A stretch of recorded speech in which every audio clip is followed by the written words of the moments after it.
அத்தியாயம் 49.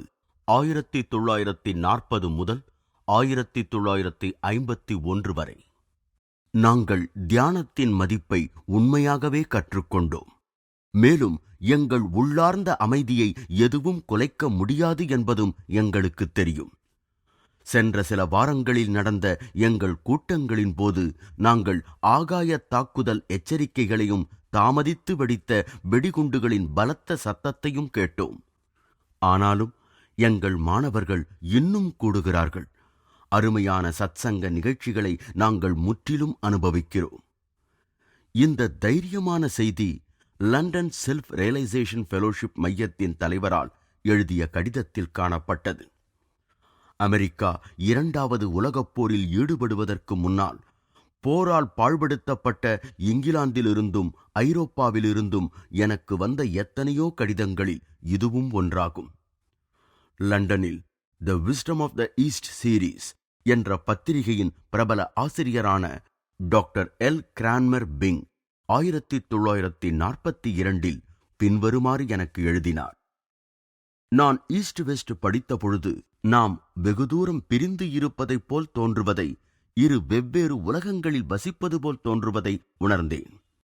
முற்றுகையிடப்பட்டிருந்த ஒரு நகரத்தின் துறைமுகத்திற்கு தெய்வீக அமுத சுரபியின் ஆசைகளுடனும் ஆறுதலுடனும் ஒரு கப்பல் வந்தது போன்று அழகு, நியதி, அமைதி, சமாதானம் எல்லாம் லாஸ் ஏஞ்சலிஸிலிருந்து வருவதைக் கண்டேன்.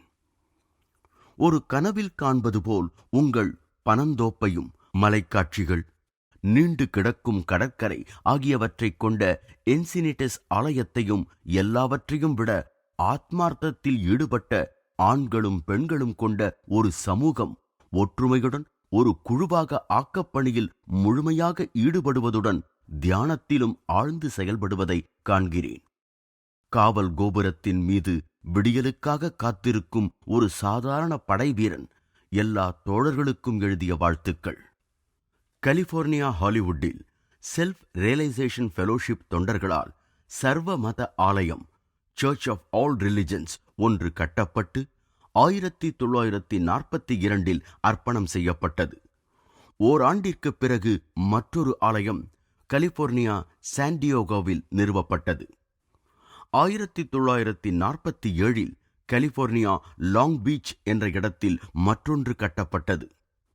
1949 உலகத்திலேயே மிக அழகிய பண்ணைகளில் ஒன்றான மலர்களின் அற்புத உலகம் லாஸ் ஏஞ்சலிஸின் பசிபிக் பாலிசேட்ஸ் பகுதியில் செல்ஃப் ரியலைசேஷன் ஃபெலோஷிப்பிற்கு அன்பளிப்பாக வழங்கப்பட்டது.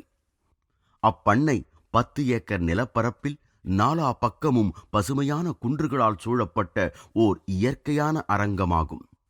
மலை மகுடத்தில் பதித்த நீலக்கல்லை போன்று இயற்கையாகவே அமைந்த ஒரு பெரிய ஏரி. அந்த பண்ணைக்கு ஏரி கோயில், லேக் ஷ்ரைன் என்ற பெயரை அளித்திருக்கிறது. அம்மைதானத்தில் ஒரு பழமையான டச்சு காற்று விசையாலை இல்லத்தினுள் ஓர் அமைதியான கோயில் இருக்கிறது.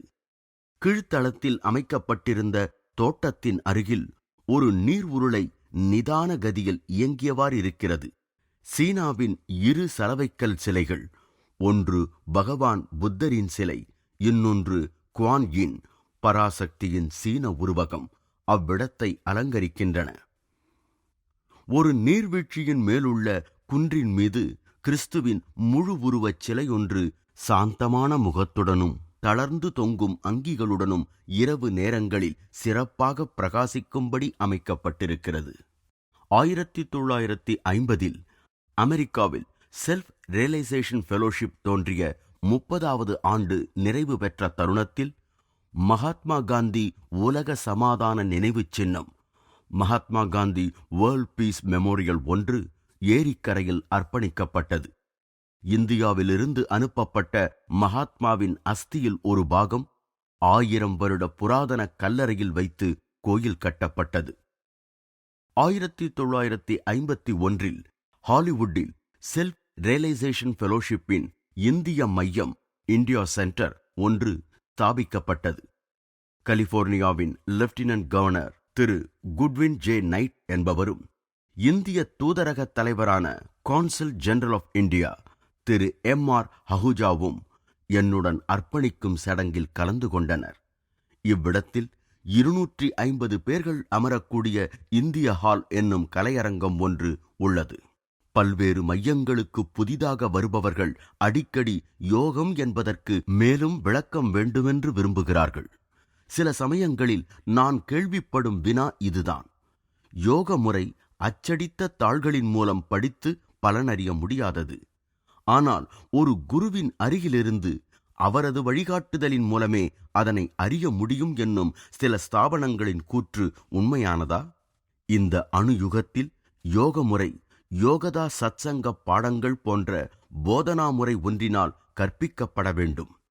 இல்லாவிட்டால் விடுதலை அளிக்கக்கூடிய அந்த விஞ்ஞானம் மறுபடியும் தேர்ந்தெடுக்கப்பட்ட ஒரு சிலருடன் கட்டுப்படுத்தப்பட்டுவிடும். உண்மையில் ஒவ்வொரு மாணவனும் தெய்வீக ஞானத்தில் ஊறிய ஒரு குருவை தன் பக்கத்தில் வைத்துக் கொள்ள முடியுமானால் அது விலைமதிக்க முடியாத வரம்தான். ஆனால் உலகம் பாவிகளை அதிகமாகவும் மகான்களை குறைவாகவும் கொண்டுள்ளது. உண்மையான யோகிகளால் எழுதப்பட்ட போதனைகள் மூலம் யோக முறைகளை தத்தம் வீடுகளிலிருந்தே கற்று பயனடையாவிட்டால் வேறு எவ்வாறு ஏராளமான மக்கள் உதவி பெறுவார்கள்? இதற்கு ஒரே ஒரு மாற்று வழிதான் உண்டு. அதாவது சராசரி மனிதனை புறக்கணித்துவிட்டு அவன் யோக அறிவை அறியாமல் இருக்க செய்து விடுவது. இந்த புது யுகத்தில் இறைவனின் திட்டம் அதுவல்ல. பாபாஜி எல்லா உண்மையான கிரியா யோகிகளுக்கும் அவர்களுடைய குறிக்கோளை அடையும் பாதையில் பாதுகாத்து வழிகாட்டுவதாக வாக்களித்துள்ளார். எல்லோரும் இறைவனின் குழந்தைகள் என்ற தகுதியை திரும்பவும் ஸ்தாபிப்பதற்கு வேண்டிய சரியான முயற்சியை மேற்கொண்டு விட்டால் மனிதர்களுக்கு அமைதியும் நிறைவும் கொண்ட உலகம் காத்து கிடக்கிறது. ஆனால் அவ்வாறான உலகை வெளிப்படுத்துவதற்கு டசன் கணக்கில் அல்ல, லட்சக்கணக்கில் கிரியா யோகிகள் தேவைப்படுகின்றனர். மேல்நாட்டில் செல்ஃப் ரியலைசேஷன் ஃபெலோஷிப் என்ற நிறுவனத்தை ஆத்ம தேனுக்கு ஒரு கூடு நிறுவுவது என்பது ஸ்ரீ யுக்தேஸ்வராலும் மகாவதார பாபாஜியினாலும் எனக்கு இடப்பட்ட ஒரு கடமையாகும். அந்த புனிதமான பொறுப்பை நிறைவேற்றுவதில் சங்கடங்கள் இல்லாமல் இல்லை. பரமஹம்சஜி, உண்மையாக கூறுங்கள், இதில் ஏதாவது பலன் உண்டா? இந்த சுருக்கமான கேள்வியை ஒரு நாள் மாலை சான்டியாகோ ஆலயத்தின் தலைவரான திரு லாய்ட் கெனல் என்னிடம் கேட்டார். நான் அவர் கூறியதை பின்வருமாறு புரிந்து கொண்டேன். நீங்கள் அமெரிக்காவில் சந்தோஷமாக இருக்கிறீர்களா? யோகத்தை பற்றி தவறாக புரிந்து கொண்டவர்கள் அது பரவுவதை தடுக்க வேண்டுமென்ற ஆர்வத்துடன் பொய் வதந்திகளை பரப்புகிறார்களே, அதற்கு என்ன செய்வது? நிறைவேறாத எண்ணங்கள், மனக்லேசங்கள், மையங்களை முன்னின்று நடத்திச் செல்ல முடியாத தலைவர்கள், கற்பிக்க முடியாத மாணவர்கள், இவர்களை என்ன செய்வது? இறைவன் யாரை சோதிக்கிறானோ அவன் அருள் பெற்றவன் என்று நான் பதிலளித்தேன். எப்பொழுதாவது என் மீது சில பாரங்களை சுமத்துவதற்கு அவனுக்கு நினைவு வருகிறது. ஆனால் விசுவாசமுள்ள எல்லோரை பற்றியும், அமெரிக்காவின் இதயத்தை ஒளியூட்டும் அன்பு, பக்தி, புரிந்து கொள்ளும் தன்மை ஆகியவற்றை பற்றியும் நினைத்து பார்த்தேன். நான் நிதானமாக அழுத்தத்துடன் தொடர்ந்தேன். ஆனால் என் விடை ஆம், 1000 தடவை ஆம் என்பதுதான். நான் கனவில் கூட நினைத்தறியாத அளவிற்கு பலன் கிடைத்திருக்கிறது. கிழக்கும் மேற்கும் ஒரே நிரந்தரமான ஆன்மீக பிணைப்பால் நெருங்கி வந்திருக்கின்றன என்பதை காண முடிகிறது. மேலை நாடுகளின் மீது அதிக ஆர்வத்தை காட்டும் மகத்தான இந்திய மகான்கள் நவீன நிலைமைகளை நன்கு புரிந்து கொண்டிருக்கிறார்கள். கீழை மற்றும் மேலை நாடுகளின் குறிப்பிடத்தக்க குணநலன்களை எல்லா நாடுகளும் நன்றாக தன்வயப்படுத்திக் கொண்டால் ஒழிய உலக நடவடிக்கைகள் முன்னேற்றம் அடையாது என்பது அவர்களுக்கு தெரியும். உலகத்தின் ஒரு பாதிக்கு மறுபாதியின் மிகச்சிறந்த குணநலன்கள் தேவையாக உள்ளன. உலகப் பயணத்தின் போது நான் மக்களின் மிகுதியான துன்பத்தை வருத்தத்துடன் கவனித்தேன். கீழை நாடுகளில் துன்பம் முக்கியமாக லௌகீகமானதுதான். மேலை நாடுகளில் துக்கம் முக்கியமாக மனத்தளவிலோ அல்லது ஆன்மீக அளவிலோ காணப்பட்டது. எல்லா நாடுகளுமே சமநிலையற்ற பண்பாட்டினால் ஏற்பட்ட தொல்லைகளின் விளைவுகளால் அவதியுறுகின்றன. இந்தியாவும் மற்ற கீழை நாடுகளும் அமெரிக்கா போன்ற மேலை நாடுகளின் லோகாயத திறனையும் அனுபவபூர்வமாக விஷயங்களை அறிவதையும் பின்பற்றுவதன் மூலம் மிகவும் நன்மையடைய முடியும். அதே சமயம் மேலை நாடுகள் வாழ்க்கையின் ஆன்மீக அடிப்படையை ஆழமாக அறிந்து கொள்ள வேண்டும். முக்கியமாக மனிதன் தன் உணர்வோடு இறைவனுடன் ஒன்றுவதற்காக இந்தியா புராதனமாக வளர்த்துள்ள விஞ்ஞானபூர்வமான முறைகளை அறிய வேண்டும். முழுமையான நாகரிகம் என்ற லட்சியம் ஒரு கற்பனை அல்ல. பல யுகங்களாக இந்தியா ஆன்மீக ஒளி பெற்று இருந்ததுடன் மட்டுமல்லாமல் பொருள் வளத்திலும் பரவலாக நிறைவு பெற்றிருந்தது. சென்ற 200 ஆண்டுகளாக இருந்து வரும் ஏழ்மை பாரதத்தின் நீண்ட வரலாற்றில் கடந்து போகக்கூடிய தற்காலிகமான ஒரு கர்ம வினையே ஆகும். உலகத்தில் ஒவ்வொரு நூற்றாண்டிலும் சாதாரணமாக கூறப்பட்டு வந்த ஒரு பொது வழக்குச் சொல் இந்தியாவின் வளங்கள் என்பதாகும். பெரும் வளம், அதாவது ஆன்மீகம் மற்றும் பொருள் வளம் ஆகிய இரண்டும் பிரபஞ்சத்தின் சட்டம் அல்லது இயற்கை நியதி எனப்படும் ரீதாவின் வெளிப்பாடாகும். தெய்வத்தினிடத்திலோ அல்லது அதன் சக்தி ரூபமான அபரிமிதமான இயற்கையிலோ பஞ்சம் என்பதில்லை.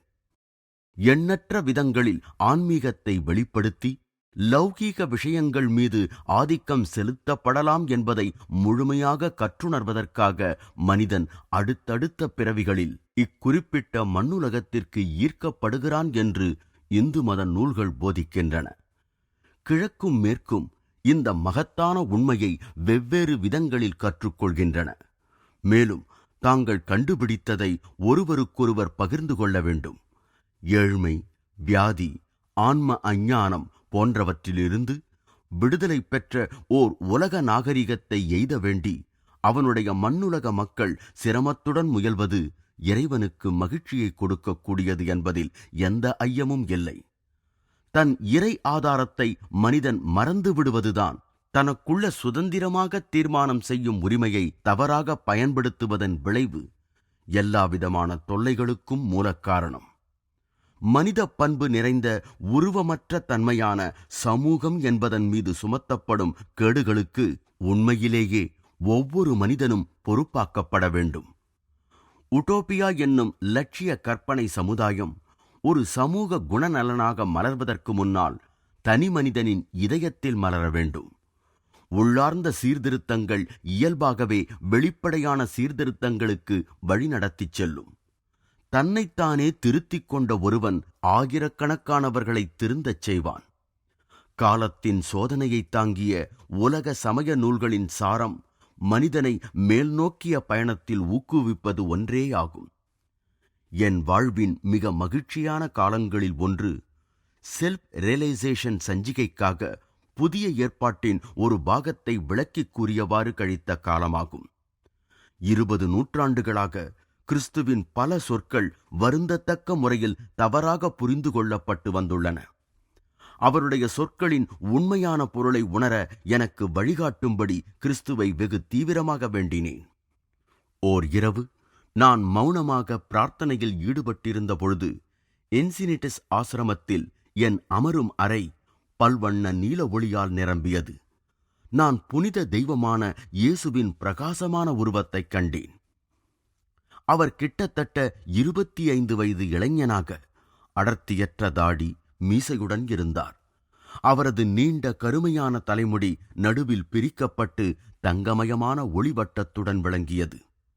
அவரது கண்கள் நிரந்தரமான விந்தையாக இருந்தன. நான் பார்த்து கொண்டிருக்கையிலேயே அவை முடிவில்லாமல் மாறிக்கொண்டிருந்தன. இக்கண்கள் வெளிப்படுத்திய ஒவ்வொரு தெய்வீக மாறுதலிலும் உணர்த்தப்பட்ட மெய்யறிவை நான் மானசீகமாக புரிந்து கொண்டேன். அவருடைய ஒளிமயமான பார்வையில் எண்ணற்ற உலகங்களை தாங்கிக் கொண்டிருக்கும் சக்தியை உணர்ந்தேன். அவருடைய வாயருகில் புனித கிண்ணம் ஒன்று தோன்றியது. அது என் உதட்டருகில் வந்து திரும்பவும் இயேசுவிடமே சென்றது. சில வினாடிகளுக்குப் பிறகு அவர் சில அழகான சொற்களை உதிர்த்தார். அச்சொற்களின் தன்மை மிகவும் தனிப்பட்ட முறையில் இருந்ததால் அவற்றை என் இதயத்தில் பதித்துக் கொண்டேன். 1950 1951 கலிபோர்னியாவில் மொஹாவி பாலைவனத்தருகில் உள்ள ஓர் அமைதியான ஒதுக்கிடத்தில் நான் அதிக நேரத்தை கழித்தேன். அங்கு நான் பகவத்கீதையை மொழிபெயர்த்ததுடன் யோகத்தின் பலவித மார்க்கங்களை கூறும் ஒரு விரிவான விளக்க உரை எழுதினேன். யோக முறை ஒன்றை பற்றி தெளிவாக 2 இடங்களில் குறிப்பிடுவதன் மூலம் இந்தியாவின் மிகச்சிறந்த சமய நூலான கீதை நடைமுறை மற்றும் நீதிநெறி போதனை அளித்துள்ளது. பகவத்கீதையில் கூறப்பட்டிருக்கும் ஒரே ஒரு யோக முறையானது பாபாஜி எளிமையாக கிரியா யோகம் என்றழைக்கப்படும் அதே முறைதான். நமது கனவுலக மகாசமுத்திரத்தில் மனிதர்கள் மற்றும் எல்லா ஸ்தூல பொருள்களின் உருவங்கள் என்னும் தனித்தனியான அலைகளின் உணர்வை ஏற்படுத்தும் சுவாசமானது மாயையின் திட்டவட்டமான புயல் ஆகும். வெறும் தத்துவ ஞானமும் நீதி சாஸ்திரத்தின் அறிவும் மனிதனை அவனுடைய தனித்து இருப்பதான உணர்வெனும் துன்பமான கனவிலிருந்து எழுப்புவதற்கு போதுமானதாகாது என்றுதான் பகவான் கிருஷ்ணன் இந்த புனித விஞ்ஞானத்தின் மூலம் யோகியானவன் தன் உடலை வசப்படுத்திக் கொள்வதுடன் அதனை அவன் விருப்பப்படி தூய சக்தியாக மாற்றவும் முடியும் என்பதை சுட்டிக்காட்டினார். அணுயுகத்தின் முன்னோடிகளான நவீன விஞ்ஞானிகளுடைய சித்தாந்தங்களின் மூலமாக இந்த யோக சாகசம் நிரூபிக்கப்பட முடியாததொன்றல்ல. எல்லா பொருட்களையும் சக்தியாக குறைக்க முடியும் என்பது நிரூபிக்கப்பட்டுவிட்டது. பொதுவாக மனித இனத்தால் யோக விஞ்ஞானத்தை உபயோகத்தில் கொண்டு வர முடியும் என்பதால் இந்து சமய நூல்கள் அதை பற்றி புகழ்ச்சியாக பேசுகின்றன. முறையான யோகப் பயிற்சிகளை பயன்படுத்தாமல் இந்து அல்லாத ஞானிகளால் எப்பொழுதாவது சுவாசத்தின் மர்மம் விடுவிக்கப்பட்டிருப்பது உண்மைதான். அவர்கள் இறைவனிடத்தில் வைத்த பக்தியின் எல்லை மீறிய சக்திகளை பெற்றிருந்தனர். உண்மையில் அம்மாதிரியான கிறிஸ்துவர்கள், முஸ்லிம்கள், மற்ற ஞானிகள் மூச்சும் சலனமுமற்ற நிலையில் சவிகல்ப சமாதியில் காணப்பட்டிருக்கிறார்கள். அந்நிலையை அடையாமல் எந்த மனிதனும் கடவுளை அறிவதன் முதல் படியை எட்ட முடியாது. ஆயினும் ஒரு மகான் நிர்விகல்ப அல்லது மிக உயர்ந்த சமாதி நிலையை எட்டிவிட்டால் அவர் இறைவனிடத்தில் நிரந்தரமாக நிலைநாட்டப்பட்டு விடுகிறார். அவர் சுவாசத்தை நிறுத்தியிருந்தாலும் சரி, இல்லாவிட்டாலும் சரி, சலனமற்று இருந்தாலும் சரி, செயல் புரிந்தாலும் சரி. 17வது நூற்றாண்டு கிறிஸ்துவ ஞானி சகோதரர் லாரன்ஸ் என்பவர் அவருக்கு முதலாக கடவுளின் சாட்சாத்காரம் கிடைத்தது ஒரு மரத்தை நோக்கிய பொழுது என்று நமக்கு கூறுகிறார். அநேகமாக எல்லா மனிதர்களுமே மரத்தை பார்த்திருக்கிறார்கள். ஆனால் ஐயகோ, யாருமே மரத்தை படைத்தவனை காணவில்லை. கிழக்கோ அல்லது மேற்கோ எல்லா சமய வழிகளிலும் சில ஏகாந்திகள், ஒரே மனதுடைய மகான்கள் மட்டும் பக்தியால் உண்டாகும் தடுக்க முடியாத சக்தியை எவ்வித முயற்சியும் இல்லாமல் அடைந்திருக்கிறார்கள். பெரும்பான்மையான மனிதர்களால் இந்த சக்தியை அடைவதென்பது இயலாத காரியம்தான். இருந்தபோதிலும் சாதாரண மனிதன் அதனால் மட்டுமே கடவுளுடன் தொடர்பு கொள்வதற்கான சாத்தியக்கூற்றிலிருந்து தடுக்கப்பட்டிருக்கிறான் என்று சொல்வதற்கில்லை. தன் ஆத்மாவை நினைவுபடுத்திக் கொள்ள அவனுக்கு தேவைப்படுவது கிரியா யோக முறை, நீதி கருத்துக்களை தினசரி அனுசரித்தல், இறைவா நான் உன்னை அறிய ஏங்குகிறேன் என்று உண்மையாக கதரும் திறன், இவைகளைத் தவிர வேறு எதுவும் வேண்டியதில்லை. தீவிர பக்தி உணர்வினால் கடவுளை அடைவதென்பது சாதாரண மனிதனுடைய உணர்ச்சி எல்லைக்கு அப்பாற்பட்டதாகும். எனவே தினசரி உபயோகப்படுத்தக்கூடிய விஞ்ஞானபூர்வமான யோக முறையின் மூலம் கடவுளை அடைவது உலகம் முழுவதற்கும் உகந்ததாகிறது. அநேக தலைசிறந்த இந்திய ஜைன போதகர்கள் தீர்த்தங்காரர்கள், கரை கட்டுபவர்கள் என்றழைக்கப்படுகிறார்கள். ஏனெனில் அவர்கள் தடுமாறும் மனித இனத்திற்கு கர்மவினை சுழல் எனும் திரும்ப திரும்ப நிகழும் பிறப்புகளும் இறப்புகளுமான புயல் வீசும் சம்சாரக் கடலை கடக்கும் வழியை காண்பிக்கிறார்கள். சம்சாரம் பொருளின்படி பாய்ந்து கொண்டிருப்பது, மாறிக்கொண்டே இருக்கும் காட்சி மனிதனை மிக குறைந்த சிரமமுள்ள பாதையையே ஏற்கச் செய்கிறது. ஆகையால் உலகத்துக்கு சிநேகிதனாயிருக்க விரும்புகிறவன் தேவனுக்கு பகைவனாகிறான். கடவுளின் நண்பனாக ஆவதற்கு மனிதன் அவனை உலக மாயையின் மயக்கத்திற்கு எப்பொழுதும் எதிர்ப்பின்றி இணங்கத் தூண்டும் அவனது சொந்த கர்மா அல்லது செயல்கள் ஆகிய பிசாசுகளை அல்லது தீயவைகளை வெற்றி கொள்ள வேண்டும். கர்ம வினையின் இரும்பு சட்டத்தை பற்றிய அறிவு ஆர்வமுடன் தேடுபவனை அதனுடைய தலைகளிலிருந்து முடிவாக விடுபடுவதற்கான வழியைக் காண ஊக்குவிக்கிறது. மனிதர்கள் கர்ம வினைக்கு அடிமையாவதற்கு மாயை, இருள் சூழ்ந்த இருண்ட மனத்தின் ஆசைகள்தான் மூலக்காரணம். ஆதலால் யோகியானவன் மனத்தை கட்டுப்படுத்துவதில்தான் ஈடுபடுகிறான். கர்ம அஞ்ஞானத்தின் பல திரைகள் நீக்கப்பட்டு மனிதன் தன்னை உள்ளபடி காண்கிறான். வாழ்வு, சாவு இவைகளின் மர்மத்திற்கு தீர்வு காண்பதுதான் மனிதனின் மண்ணுலக வாழ்வின் ஒரே குறிக்கோளாகும். இந்த மர்மம் சுவாசத்துடன் நெருக்கமான தொடர்பு கொண்டுள்ளது. மூச்சற்று இருப்பது மரணமற்று இருப்பதாகும். இந்தியாவின் புராதன கால ரிஷிகள் இந்த உண்மையை புரிந்து கொண்டு சுவாசம்தான் ஒரே விடை என்பதை அறிந்து சரியானதும் விவேகமானதுமான ஒரு மூச்சற்ற நிலையின் கலையை கண்டறிந்தனர். இந்தியா உலகத்திற்கு வேறு எந்த பரிசும் கொடுக்காவிட்டாலும் கிரியாயோகம் ஒன்றே போதுமான இராஜாங்க வெகுமதியாகும். உடலுக்கும் ஆத்மாவிற்கும் சூட்சுமமான தொடர்பாக உதவ வேண்டும் என்பதற்காக இறைவன் சுவாசத்தை படைத்தான் என்று ஹீப்ரு தீர்க்கதரிசிகள் நன்கு அறிந்து இருந்தார்கள் என்பதை பைபிளில் அடங்கியுள்ள சில பாகங்கள் தெளிவுபடுத்துகின்றன. ஆதியாகமம் கூறுகிறது, தேவனாகிய கர்த்தர் மனுஷனை பூமியின் மண்ணினாலே உருவாக்கி ஜீவ சுவாசத்தை அவன் நாசியிலே ஊதினார். மனுஷன் ஜீவாத்மாவானான். மனித உடல் ரசாயன மற்றும் உலோகப் பொருட்களினால் உண்டாக்கப்பட்டிருக்கிறது. அதே பொருட்கள் பூமியின் மண்ணிலும் உள்ளன. தெளிவு பெறாத மனிதர்களில் ஆத்மாவினால் உயிரோட்ட சக்தியானது சுவாசம், அதாவது சக்தியின் வாயுநிலை என்ற கருவியின் மூலமாக உடலுக்கு மாற்றப்படாவிட்டால் மனிதனின் வெறும் தசைப்பிண்டம் எந்த வேலையையும் செய்வதோ சக்தி மற்றும் அசைவை வெளிப்படுத்துவதோ என்றுமே முடியாத காரியம். மனித உடலில் 5 வித பிராணனாக அல்லது சூட்சுமமான உயிர் சக்தியாக செயல்படும் உயிரோட்டங்கள் எங்கும் நிறை ஆன்மாவினுடைய ஓம் அதிர்வலையின் வெளிப்பாடேயாகும். ஆன்ம மூலத்திலிருந்து மாமிச உயிரணுக்களில் ஒளிரும் மெய்மையான தோற்றம் போன்ற உயிரின் பிரதிபலிப்புதான் மனிதனுக்கு தன் உடலின் மீதுள்ள பற்றின் ஒரே காரணம். அவன் ஒரு களிமண் உருண்டைக்கு அக்கறையான மரியாதை செலுத்த மாட்டான் என்பது வெளிப்படை. ஒரு மனிதன் பொய்யாக தன் உடலை தான் என்று காண்கிறான். ஏனெனில் ஆன்மாவிலிருந்து சுவாசத்தின் மூலமாக உயிரோட்டங்கள் தசைகளில் மிக்க தீவிர சக்தியுடன் செலுத்தப்படுவதால் மனிதன் காரியத்தை காரணமாக தவறாக புரிந்து கொண்டு உருவத்தை பேணும் விதத்தில் தன் உடலுக்கு அதற்கென உயிரொன்று இருப்பதாக எண்ணுகிறான். உடலையும் சுவாசத்தையும் உணர்ந்திருப்பது மனிதனின் விழிப்பு நிலையாகும். அவனது அடிமன உணர்வு நிலையானது நித்திரையில் செயல்திறத்துடன் மனத்தோடு தொடர்பு கொண்டு உடல் மற்றும் சுவாசத்தினின்றும் தற்காலிகமாக பிரிந்திருக்கிறது.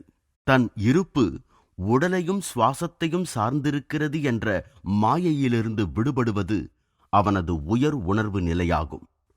இறைவன் மூச்சின்றிதான் வாழ்கிறான். அவனுடைய பிரதிபிம்பமாகிய ஆன்மா மூச்சற்ற நிலையில்தான் முதலாக தன்னை உணர்கிறது. ஆன்மாவிற்கும் உடலிற்கும் உள்ள சுவாச தொடர்பு பரிணாம கர்ம வினையினால் துண்டிக்கப்படும் பொழுது மரணம் என்னும் திடீர் மாற்றம் நிகழ்கிறது. சரீரத்தின் செல்கள் தங்கள் இயற்கையான சக்தியற்ற தன்மைக்கு திரும்புகின்றன. ஆனால் ஒரு கிரியா யோகிக்கு சுவாச தொடர்பு யோக விஞ்ஞான அறிவினால் அவர் விருப்பப்படி துண்டிக்கப்படுமே ஒழிய கர்மவினை தேவையின் முரட்டு தலையீட்டினால் அல்ல. தன் உண்மையான அனுபவத்தினால் ஒரு யோகி தன் உடலற்ற இருப்பை ஏற்கனவே உணர்ந்தே இருக்கிறான். மேலும் மனிதன் தன் உடலின் மீது சார்ந்திருக்குமாறு தவறுதலாக அறிவுறுத்தப்பட்டிருக்கிறான் என்று மரணம் அவனுக்கு ஜாடையாக சுட்டிக்காட்ட வேண்டிய அவசியமில்லை. ஒவ்வொரு மனிதனும் ஒவ்வொரு பிறவியாக, அதாவது அவனுடைய இயல்பான வேகத்தில், அது எவ்வளவுதான் ஏறுமாறாக இருந்தாலும் தன்னுடைய இறைத்தன்மையின் இலக்கை நோக்கி முன்னேறவே செய்கிறான். மரணமானது இந்த முன்னேற்ற பாதையில் ஒரு தடையாக இராமல் அவனுடைய களங்கங்களை தூய்மைப்படுத்திக் கொள்ள சூட்சும உலகின் இதமான சூழ்நிலையை தந்து உதவுகிறது. உங்கள் இருதயம் கலங்காதிருப்பதாக. என் பிதாவின் வீட்டில் அநேக வாசஸ்தலங்கள் உண்டு. இவ்வுலகை நிர்மாணிப்பதில் இறைவன் தனது முழு அறிவுத் திறனையும் செலவழித்து விட்டான். எனவே மறு உலகத்தில் நமது கவனத்தை ஈர்ப்பதற்கு யாழிசையைத் தவிர அவனிடம் வேறொன்றும் இல்லை என்பதன்று. மரணம் என்பது நம் இருப்பை அழிப்பதல்ல, வாழ்விலிருந்து இறுதியாக தப்பும் வழி அல்ல. மரணம் சிரஞ்சீவித்தன்மையை அடையும் வழியும் அல்ல. எவனொருவன் இம்மண்ணுலகின் இன்பங்களில் தன் ஆன்மாவை இழந்தானோ அவன் சூட்சும உலக நுண்மையான கவர்ச்சிகளுக்கு மத்தியில் அதை திரும்ப கைப்பற்ற மாட்டான். அங்கு அவன் அழகானவை மற்றும் நல்லவைகளை, இவை இரண்டுமே ஒன்றுதான், நுட்பமாக அறியவும் அவற்றிற்கு தக்க எதிர் உணர்ச்சிகளை வெளிப்படுத்தவும் தன் சக்தியை பெருக்கிக் கொள்கிறான். இம்மண்ணுலகப் பட்டறையில்தான் போராடுகிற மனிதன் சம்மட்டியால் அடித்து அழிக்க முடியாத ஆன்மீக செம்பொன்னை உருவாக்க முடியும். பேராசையுடைய மரணம் ஒப்புக்கொள்ளும் ஒரே பரிசான இந்த மிக்க சிரமத்துடன் பெற்ற தங்கமயமான பொக்கிஷத்தை கையில் வைத்து கொண்டுதான் ஒரு மனிதன் சரீரத்தின் பிறவிச் சுழலிலிருந்து முடிவான விடுதலை அடைகிறான்.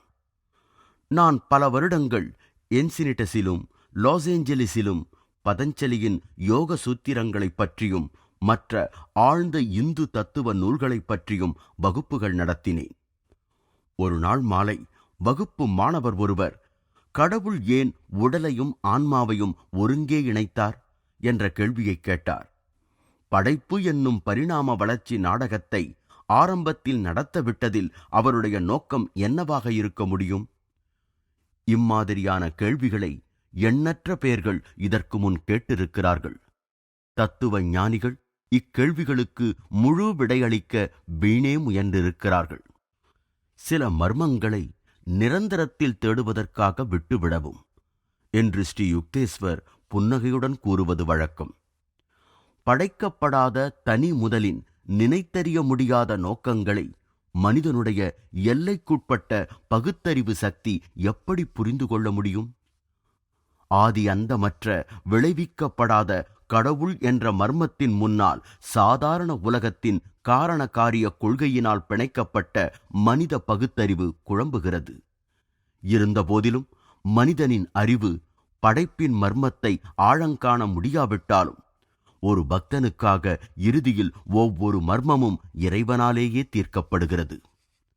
உண்மையான ஞானத்திற்காக ஏங்குபவன் அவனுடைய தேடுதலை தெய்வீக திட்டத்தின் சில எளிய ஆனா ஆவண்ணாவில் பணிவுடன் தேர்ச்சி பெறத் தொடங்குவதில் திருப்தி அடைகிறான். அவன் பக்குவமடைவதற்கு முன்னரே வாழ்க்கையைப் பற்றிய ஐன்ஸ்டைன் சித்தாந்தம் என்ற சரியான கணித வரைபடம் வேண்டுமென கோருவதில்லை. தேவனை ஒருவனும் ஒரு காலம் கண்டதில்லை. எந்த மனிதனும் காலம் என்றதின் கீழ் மாயையின் சார்பு தன்மைகளில் முடிவற்றதை அறிய முடியாது. பிதாவின் மடியில் இருக்கிற ஒரே பேரான குமாரனே அவரை வெளிப்படுத்தினார். பிரதிபலிக்கப்பட்ட கிறிஸ்து உணர்வு அல்லது வெளிப்படையாக தோற்றுவிக்கப்பட்ட முழுமையான அறிவானது ஓம் அதிர்வலையின் மூலம் இயல் கட்டமைப்புகள் எல்லாவற்றிற்கும் வழிகாட்டுகிறது. அந்த ஓம் ஒருமையின் பல்வேறு தன்மைகளை வெளிப்படுத்த வேண்டி மடியிலிருந்து அல்லது படைக்கப்படாத தெய்வீக ஆழங்களிலிருந்து வெளிவந்துள்ளது. இயேசு விளக்கினார், மெய்யாகவே மெய்யாகவே நான் உங்களுக்கு சொல்லுகிறேன், பிதாவானவர் செய்ய குமாரன் காண்கிறது எதுவோ அதையே அன்றி வேறொன்றையும் தாமாய் செய்ய மாட்டார். அவர் எவைகளை செய்கிறாரோ அவைகளை குமாரனும் அந்தப்படியே செய்கிறார். இறைவனது 3 வித இயல்புகள் அவர் இந்த வெளி உலகங்களில் தன்னைத்தானே நிரூபித்துக் காட்டுவதற்கேற்ப இந்து புராணங்களில் படைப்பவனாகிய பிரம்மா, காப்பவனாகிய விஷ்ணு, அழிப்பவனும் புதுப்பிப்பவனுமாகிய சிவன் என்று குறிப்பிடப்பட்டிருக்கிறது. இந்த முத்தொழில்கள் அதிர்வலை படைப்புகளில் இடைவிடாமல் வெளிப்படுத்தப்படுகின்றன. முழுமுதல் என்பது மனிதனுடைய சிந்தனை சக்திக்கு அப்பாற்பட்டது. அதனால் சிரத்தையுள்ள இந்துவானவன் அதை மும்மையின் பூஜிக்கத்தக்க உருவங்களில் தொழுகிறான். உலகனைத்திற்கும் பொதுவான ஆக்கல், காத்தல், அழித்தல் என்ற கடவுளின் தன்மை அவனுடைய இறுதி நிலை அல்ல. அது அவனுடைய முக்கியமான இயல்பு கூட அல்ல. ஏனெனில் பிரபஞ்ச படைப்பு என்பது அவனது லீலைதான், படைக்கும் விளையாட்டு. அவனுடைய உள்ளார்ந்த தன்மை மும்மையின் எல்லா புதிர்களையும் உணர்ந்தாலும் கூட அறிய முடியாதது. ஏனெனில் அவனுடைய வெளி இயல்பானது ஒழுங்கிற்குட்பட்ட அணு இயக்கத்தில் தோன்றுகிறபடி அவனை வெளிப்படுத்துகிறது. ஆனால் அவனது மெய்யான இயல்பை தெரியப்படுத்துவதில்லை. இறைவனின் முடிவான இயல்பு குமாரன் பிதாவினிடத்திலே செல்லுகிற போதுதான் அறியப்படுகிறது. விடுதலையடைந்த மனிதன் அதிர்வலைகள் அடங்கிய எல்லைகளை கடந்து அதிர்வலைகளற்ற பிரம்மத்தை அடைகிறான். இறுதியான ரகசியங்களை விண்டுரைக்கும்படி வேண்டிய பொழுது எல்லா ஞானிகளும் மௌனத்தையே கடைப்பிடித்து வந்திருக்கிறார்கள். பிலாத்து எது உண்மை என்று கேட்டபொழுது கிறிஸ்து பதிலளிக்கவில்லை. இம்மாதிரி பெரிய ஆடம்பரமான கேள்விகள் பிலாத்தை போன்ற அறிவாளிகளிடமிருந்து வெளிப்படும் பொழுது அவை அறிய வேண்டுமென்று தகிக்கும் அவாவிலிருந்து தோன்றுவதில்லை. அம்மாதிரியான மனிதர்கள் ஆன்மீக தகுதிகளைப் பற்றி எந்த நம்பிக்கையும் இல்லாமல் இருப்பதுதான் திறந்த மனத்தின் அடையாளம் என்று நினைத்து வெறும் அகந்தையுடன் பேசுபவர் ஆவர். சத்தியத்தை குறித்து சாட்சி கொடுக்க நான் பிறந்தேன். இதற்காகவே இந்த உலகத்தில் வந்தேன். சத்தியவான் எவனும் என் சத்தம் கேட்கிறான். இந்த சில சொற்களில் கிறிஸ்து பல புத்தகங்களில் அடங்கும் ஞானத்தை கூறிவிட்டார். கடவுளின் ஒரு குழந்தை தன் வாழ்வின் மூலமே சாட்சி கொடுக்கிறது. அவர் உண்மையே உருவானவர். அவர் அதற்கு விளக்கமும் கூறினால் அது தேவைக்கு அதிகமான தாராள மனத்தையே குறிக்கிறது. சத்தியம் என்பது ஒரு சித்தாந்தம் அல்ல, தத்துவ ரீதியாக ஊகிக்கும் முறையும் அல்ல, அறிவின் கூர்மையும் அல்ல. சத்தியம் என்பது மெய்ப்பொருளுடன் மிகவும் சரியான தொடர்பு கொள்வதாகும். மனிதனுக்கு அவனுடைய உண்மையான இயல்பான தானே ஆன்மா என்பது பற்றிய அசைக்க முடியாத ஞானம்தான் சத்தியம்.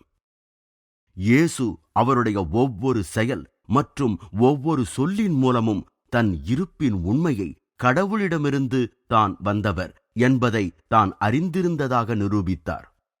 எங்கும் நிறைந்த கிறிஸ்து உணர்வில் முழுவதுமாக தன்னை உணர்ந்த அவரால் எளிய முறையில் முடிவாக கூற முடிந்தது என்னவெனில், சத்தியவான் எவனும் என் சத்தம் கேட்கிறான். புத்தர் கூட இவ்வுலகியலை கடந்த ஆராய்வின் முடிவுகளைப் பற்றிய விளக்கத்தை கூற மறுத்துவிட்டு மண்ணுலகில் மனிதனுக்கு கிடைக்கும் சொற்ப காலத்தை நல்லொழுக்கத்தை பண்படுத்துவதில் நல்லவிதமாக செலவழிக்கலாம் என வெறுமனே சுட்டிக்காட்டினார். சீன ஞானி லாவோசு சரியாக போதித்தார். கண்டவர் விண்டதில்லை, விண்டவர் கண்டதில்லை. இறைவனின் இறுதியான புதிர்கள் சர்ச்சைக்குரிய விஷயமில்லை. அவருடைய இரகசிய சங்கேதத்தை விடுவிப்பது ஒரு மனிதன் இன்னொரு மனிதனுக்கு எடுத்துரைக்க முடியாத ஒரு கலை. இங்கு இறைவன் மட்டுமே போதகராவார். நீங்கள் அமர்ந்திருந்து நானே தேவனென்று அறிந்து கொள்ளுங்கள். தான் எங்கும் இருப்பதை பறைசாற்றாத இறைவனை மாசற்ற மௌனங்களிலேயே கேட்க முடியும். படைக்கும் திறனுடைய ஓம் அதிர்வலைகளின் மூலம் உலகம் முழுவதும் அலைமோதும் நாத பிரம்மமானது ஒரு பக்தனின் ஒன்றிய நிலையில் அர்த்தமுள்ள சொற்களாக தன்னைத்தானே உடனுக்குடன் மொழிபெயர்த்துக் கொள்கிறது. படைப்பின் தெய்வீக நோக்கம் மனிதன் தன் அறிவினால் அறிந்து கொள்ள முடியும் வரை வேதங்களில் விளக்கப்பட்டுள்ளது. ஒவ்வொரு மனிதனும் இறைவனால் ஓர் ஆன்மாவாக படைக்கப்பட்டு அது தன்னுடைய தனிமுதல் மூலத்தை அடைவதற்கு முன்னர் இறைவனின் ஏதாவதொரு விசேஷத்தன்மையை சிறப்பாக வெளிப்படுத்துவதாக ரிஷிகள் போதித்தனர். எல்லா மனிதர்களும் இம்மாதிரி இறைவனின் திவ்ய குணத்தில் ஏதாவதொன்றை இயற்பண்பாக பெற்றிருப்பதால் இறைவனுக்கு எல்லோரும் சமமாக பிரியமானவர்களே. நாடுகளில் மூத்த சகோதரனான இந்தியாவினால் முயன்று பெறப்பட்ட ஞானம் அனைத்து மனித குலத்திற்கும் மரபுரிமையாகும். வேதங்களில் கூறப்பட்ட உண்மைகள் மற்ற எல்லா உண்மைகளையும் போல இறைவனுக்கு சொந்தமானது, இந்தியாவிற்கு அல்ல. வேதங்களின் தெய்வீக ஞானத்தை கிரகித்துக் கொள்ளக்கூடிய கொள்கலமாகிய மனத்தை பெற்றிருந்த ரிஷிகள் மனித இனத்தின் அங்கத்தினர்களாக மனிதகுலம் முழுமைக்கும் சேவை செய்ய வேண்டி வேறு எங்கோ பிறக்காமல் இந்த பூமியில் பிறவி எடுத்தனர். சத்தியத்தின் சந்நிதானத்தில் தேச இன வேறுபாடுகள் அர்த்தமற்றவை. இங்குள்ள ஒரே யோக்கியதாம்சம் ஆன்மீக தகுதியை பெறுவதுதான். இறைவன் அன்புமயமானவன். படைப்பிற்கான அவனுடைய திட்டம் அன்பில் மட்டுமே வேரூன்றி இருக்க முடியும். இந்த எளிய உண்மை அறிவாளிகளின் பகுத்தறிவை விட இதயத்திற்கு இதத்தை அளிக்கவில்லையா? மெய்ப்பொருளின் ஆழத்தை துளைத்தறிந்த முனிவர்கள் அனைவரும் கூறுவது, உலகம் முழுவதிற்கும் ஒரு தெய்வீக திட்டம் இருக்கிறது. அது மிக அழகானது, ஆனந்தமயமானது. ஏசாயா என்ற தீர்க்கதரிசிக்கு கடவுள் தன் எண்ணங்களை இச்சொற்களில் வெளியிட்டார். பைபிள் மேற்கோள்: அவ்வாறே நம் வாயினின்று புறப்படும் வார்த்தையும், அதாவது படைப்பாற்றல் கொண்ட ஓம் இருக்கும். அது பயன் தராமல் நம்மிடம் திரும்பாது. நாம் விரும்பியதையெல்லாம் செய்து முடிக்கும். எதற்காக நாம் அதை அனுப்பினோமோ அதை நிறைவேற்றும். நீங்கள் மகிழ்ச்சியோடு புறப்படுவீர்கள். சமாதானத்தில் நடத்திச் செல்லப்படுவீர்கள். மலைகளும் குன்றுகளும் உங்கள் முன் புகழ்பாடும். காட்டு மரங்களெல்லாம் கைகொட்டி ஆர்ப்பரிக்கும். நீங்கள் மகிழ்ச்சியோடு புறப்படுவீர்கள். சமாதானத்தில் நடத்திச் செல்லப்படுவீர்கள். இன்னல்களால் இருக்கப்படும் 20வது நூற்றாண்டு மனிதர்கள் இந்த அற்புதமான வாக்குறுதியை ஆவலுடன் கேட்கிறார்கள். தன் தெய்வீக மரபுரிமையை திரும்பப் பெறுவதற்கு மன உறுதியுடன் முயற்சி செய்யும் ஒவ்வொரு பக்தனாலும் இதன் முழு உண்மையை உணர முடியும். கிரியா யோகத்தின் புனிதமான பங்கு கீழை மேலை நாடுகளில் இப்பொழுதுதான் தொடங்கியுள்ளது. மனிதகுல இன்னல்கள் அனைத்தையும் கடப்பதற்கென ஆத்ம ஞானத்திற்கு தீர்மானமான விஞ்ஞானபூர்வமான முறை ஒன்றுள்ளது என்பதை எல்லா மனிதர்களும் அறியட்டும். இம்மண்ணுலகில் ஒளிரும் இரத்தினங்களைப் போல் பரவி கிடக்கும் ஆயிரக்கணக்கான கிரியா யோகிகளுக்கு என் அன்பான எண்ண அலைகளை அனுப்பும் பொழுது நான் அடிக்கடி நன்றியுடன் நினைப்பதுண்டு. இறைவா, நீ இந்த சந்நியாசிக்கு பெரிய குடும்பத்தை அளித்திருக்கிறாய்.